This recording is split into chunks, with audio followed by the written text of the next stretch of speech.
இந்த உலகத்தில் ஒவ்வொருவருக்கும் வாழ்கின்ற போது அவர்களுக்குரிய தவறு எழுதப்பட்டிருக்கின்றது.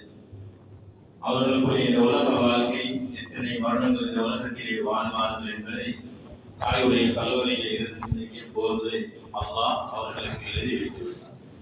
எனவேதான் அன்புக்குரிய சகோதரர்கள், நிரந்தரமான வாழ்க்கை என்பதை இந்த உலகத்தை விட்டு விடைபெற்றதற்கு பின்னால் இருக்கக்கூடிய மறுமை வாழ்க்கை, இடைக்கால வாழ்க்கையான மன்னரை வாழ்க்கை. அந்த மன்னரை வாழ்க்கை சந்தோஷகரமான மகிழ்ச்சிகரமான ஒரு இடமாக மாற வேண்டும் என்று சொன்னால் இந்த உலகத்தில் இருக்கக்கூடிய காலங்களை நாம் சரியான முறையில் பயன்படுத்திக் கொள்ள வேண்டும்.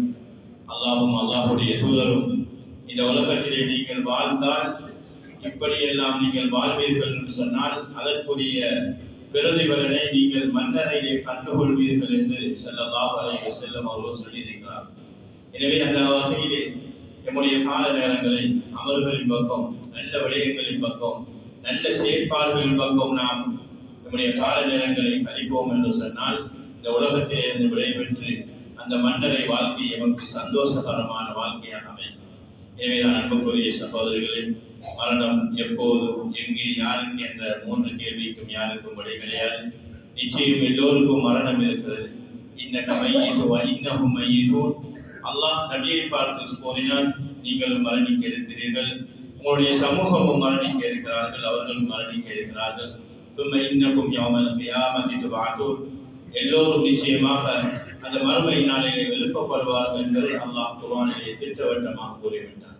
எனவேதான் அன்புக்குரிய சகோதரர்களே, அவருடைய வாழ்க்கை எந்த வகையான வாழ்க்கையாக அமைய வேண்டும் என்பதை நாம் ஒவ்வொருவரும் சிந்தனையோடு நம்முடைய கால நேரங்களை நாம் சரியான முறையில் அமைத்துக் கொள்வோம்.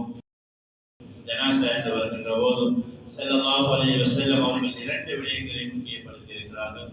அதிலே ஒன்று கடன் தொடர்பான விடயம். ஏதாவது கொடுக்கல் வாங்கல் கடன்கள் இருந்தால் அவருடைய பிள்ளைகள் குடும்பத்தார் இருக்கிறார்கள், அவர்களோடு பேசி தீர்மானித்துக் கொள்ளுங்கள். அதே போல் வாழ்க்கையிலே வாழ்கின்ற போது சொல்லால் செயலால் ஏதாவது தவறுகள் நிகழ்ந்திருந்தால் அவர் அதற்காக வேண்டி குடும்பம் சார்பாக கேட்டுக் கொள்கிறேன், அவரை மன்னித்து அவருடைய மன்னரை வாழ்க்கைக்காக பிரார்த்தனை செய்து கொள்ளுமாறு வேண்டி وصلي الفرض على هذه الجنازة أربع تكبيرات لله تعالى عموما الله أكبر. இந்த ஜனாசாவுக்கு என் மீது கடமையான 4 தக்பீர்களை அல்லாஹ்வுக்காக மௌமா சொல்கிறேன் என்ற நியத்தோடு முதலாவது தக்பீருக்கு பின்னால் அல்ஹம்து சூரா ஓதிக்கொள்வது, இரண்டாவது தக்பீருக்கு பின்னால் ஸல்லல்லாஹு அலைஹி வஸல்லம் அவர்கள் மீது ஸலவாத் ஓதிக்கொள்வது, அத்தஹியாத்தில் வரக்கூடிய அந்த பிந்திய ஸலவாத்தை ஓதிக்கொள்வது, மூன்றாவது தக்பீருக்கு பின்னால் இந்த மையத்துக்காக வேண்டி இந்த ஜனாசாவுக்காக வேண்டி செய்வதற்கு தேர்வு துஆ செய்து கொள்வது. اللهم اغفر لها وارحمها وعافها واعف عنها واكرم نزلها என்ற பூரணமான துஆவை ஓதிக்கொள்வது. என்றால் اللهم اغفر لها وارحمها என்று ஓதிக்கொள்வது. நான்காவது தக்பீருக்கு பின்னால் اللهم لا تحرمنا اجرها ولا تفتنا بعدها واغفر لنا ولها என்று சொல்லி சலாம் கொடுத்துக்கொள்வது. எல்லோரும் சப்பர்.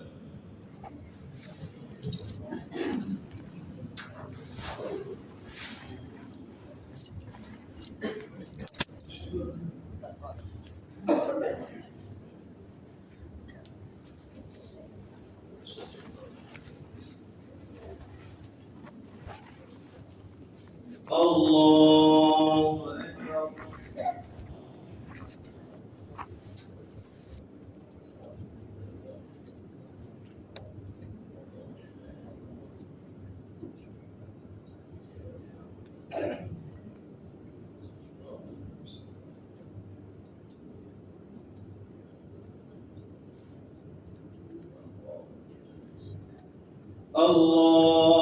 أكبر.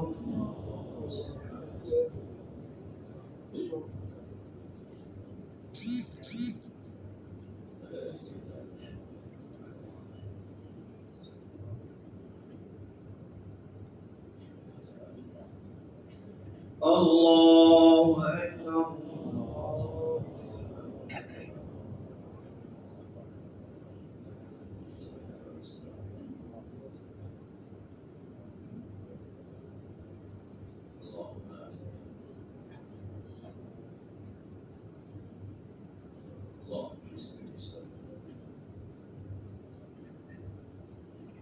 الله أكبر.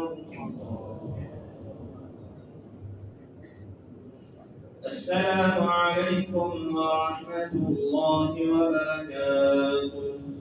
السلام عليكم ورحمة الله وبركاته.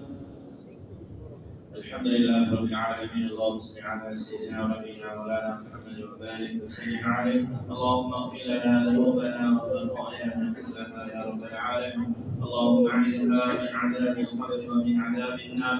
اللهم اغفر لها وارحمها. اللهم اغفر لها وارحمها. اللهم اغفر لها وارحمها. اللهم اجعل قبرها روضة من رياض الجنان ولا تجعل قبرها حفرة من حفر النيران. فلا إله يا الله إلا خوف عليهم ولا هم يحزنون. اللهم يسر حسابها برحمتك يا أرحم الراحمين. ربنا آتنا في الدنيا حسنة وفي الآخرة حسنة وقنا عذاب النار. ربنا رب ارحمهما كما ربياني صغيرا. صلى الله تعالى وسلم على النبي الأمي وعلى آله وصحبه أجمعين. سبحان ربك رب العزة عما يصفون وسلام على المرسلين والحمد لله رب العالمين.